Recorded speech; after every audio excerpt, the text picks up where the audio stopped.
Multiple things have to change for this Boston Bruins team heading into next season, and most of which is already internal. We're going to be breaking down a few reports here coming out from multiple sources, going over what changes the Bruins have to make inside that will change this team ahead of next season for a playoff push. We're going to break it down. I want to get your guys' opinion as well in the comments below here at the end of the video, so carefully listen. Let me know what you think here about these two players in specific that we're going to be talking about today as we head into next season, and what you think they need to change themselves to get into a better spot on this roster. Before we do jump into all of this news, though, however, very quickly before we do jump in, ladies and gentlemen, you haven't already, be sure to hit the sub button. As I mentioned, we're on the road to 8K with the big goal of 10K. Your sport's been absolutely incredible. Even in the dog days of summer, we're still getting out all of this Bruins content. You won't want to miss it, but we don't jump straight in here now to a little quote from Michael DeRosa going out about Elias Lindholm. Now, this is a big thing. Elias Lindholm, he has him on one player that definitely is not on the kind of top of the contracts that they got in 2024 on this list. Now, this is what we see first from Michael DeRosa. Lindholm revealed at the end of the season that he had been dealing with a back injury that he suffered during training camp, which negatively impacted him at the start of the campaign. Now that he's healthy, perhaps he can have a big season the Bruins will be hoping for in 25-26. Now, listing Elias Lindholm as one of these players who were signed by an NHL team in 2024, that was a classification that did not reach what people thought where they were going to be. It's definitely the right way to put Elias Lindholm in this case. He certainly did not have a great year last year. Now, as I've been mentioning, during last season and throughout the offseason, when you're heading into the last 10 games of the season, Elias Lindholm looked like a completely different player, and there was something in me, something in my mind, I kind of mentioned in videos as well, that something switched for Elias Lindholm, whether it was an injury, whether it was something else, something had to change for Elias Lindholm to get to that point where he was, and now we know it could have been something to do with his health. It may have been feeling a bit better at that point in time, and I think that's something that we're going to see a big jump in next year is Elias Lindholm's play style, and of course, he was on the first line, sent down to, the second, third on occasion, very little, but on occasion the third, and we went from there and saw that he took a big jump at the later half of the season as well. And now taking a look at Elias Lindholm and what we really saw from him throughout his career, when we see him with Calgary there before jumping over to Vancouver, he was a player that was really at his peak there. Of course, 78 points in his first year with Calgary, and then going down throughout there, staying around that number, 50, 40, then going up to 80. He's a very, very solid player, especially with what he brought for his two-way game, and that's what the Bruins are hoping to get from the Vancouver Canucks. Ultimately, did not get that, but we still get a very solid 47-point season in 82 games from Elias Lindholm when you're comparing it to the rest of the team. And also staying healthy throughout the season is a big part. Playing through a back injury is not easy, ladies and gentlemen.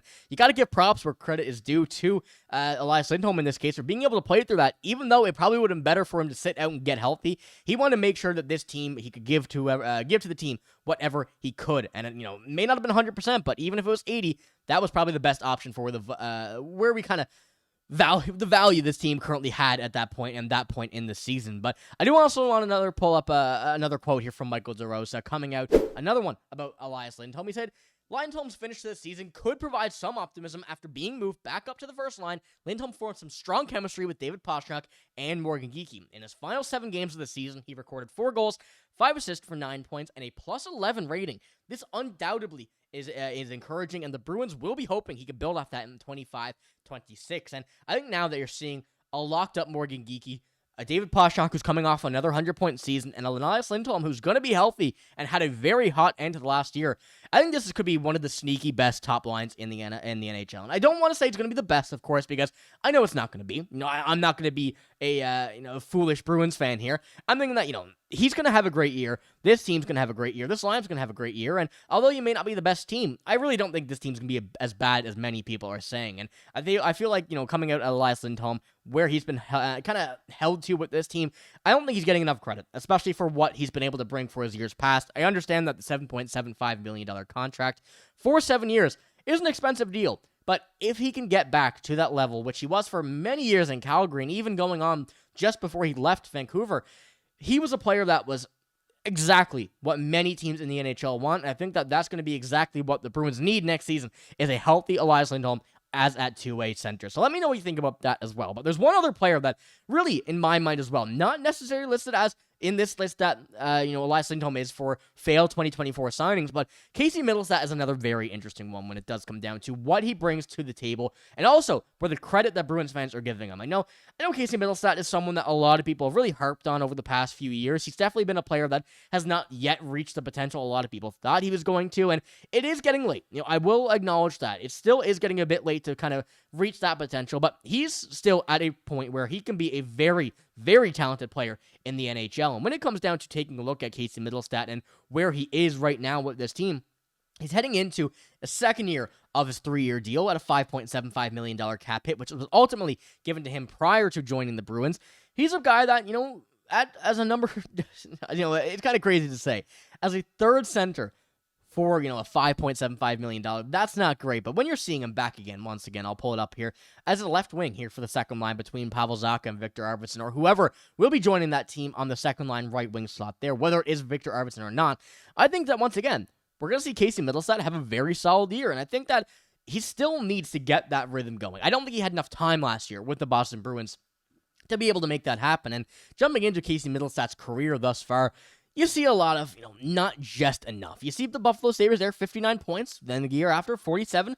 Looked very, very good in those years, but then dropped off to Colorado, only playing 18 games with them throughout that year after being traded and getting another 10 points off that, which ultimately, half point per game, you really can't complain there, but getting less playing time as well makes a lot of sense. Then last year with the Colorado Avalanche, 34 points in 63 games, while only getting 6 in 18 with the Boston Bruins. I think a lot of people are only looking at his Boston Bruins tenure, and fair enough, you can't really blame it from that's really all we're seeing from him thus far working with the Bruins, and you got to look to what's going to be ahead next year, because I still see a lot of positive in Casey Mittelstadt, especially looking at his years, really after 2020, 2022-23 season. He got a lot of pace there, and if we see that next year, I think a lot of people, once again, will be sneakily surprised with Casey Mittelstadt and what he brings to the table. Now, one thing I want to pull up as well from Michael DeRosa here, once again, another quote, the Bruins do not add a big name down the middle of the free agency in the offseason, so there's a very good chance that Casey Mittelstadt will start the season as their second-line center. Furthermore, given his playmaking ability, Casey Mittelstadt should receive power play time. Because of all this, Mittelstadt should be put into a position to succeed with the Bruins, and this could lead to numbers going back up. And I feel like Michael DeRosa, once again here, is kind of implying that, looking at what we saw last year from the Bruins compared to the last other years with, the Buffalo Sabres and the Colorado Avalanche, it is definitely a bad drop-off there, but you're going to get it back, especially after kind of jumping to a team that was really not ready to get a guy like Casey Mittelstadt. Ultimately, the deal worked out very, very well, getting Will Zellers and a second-round pick for Charlie Coyle. More of a cap dump as well for the Colorado Avalanche, but Casey Mittelstadt would have been much better at that point last season, joining a contending team. Now, he's going to be on this team next year. He's going to be a very valuable asset, and going back as well to the lines that we just pulled up a moment ago, taking a look at Casey Mittelstadt and Pavel Zacha, I think they're interchangeable on the wing and at center, whatever you're really running with there. I think that Casey Mittelstadt will be probably the better center due to his skill ability, and Pavel Zacha also playing first-line left wing last year for a little bit before Morgan Geekie was up there permanently. So I think that we're looking at a good opportunity here for two of these players in specific. And one thing I wanted to point out as well,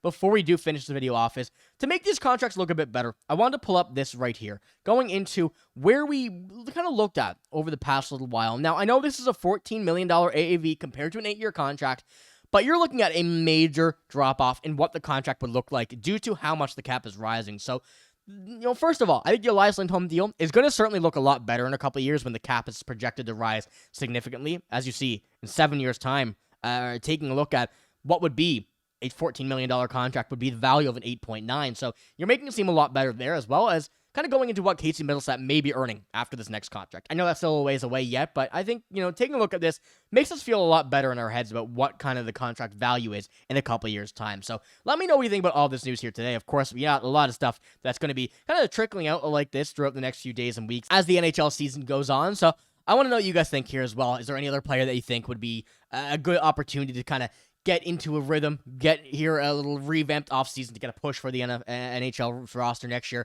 Let me know what you think about that in the comments below. That is all I have in this video. If you did enjoy, give it a like, hit the sub button as well. I'm signing out, though. Thank you for watching. Hope you have a great day. See you later.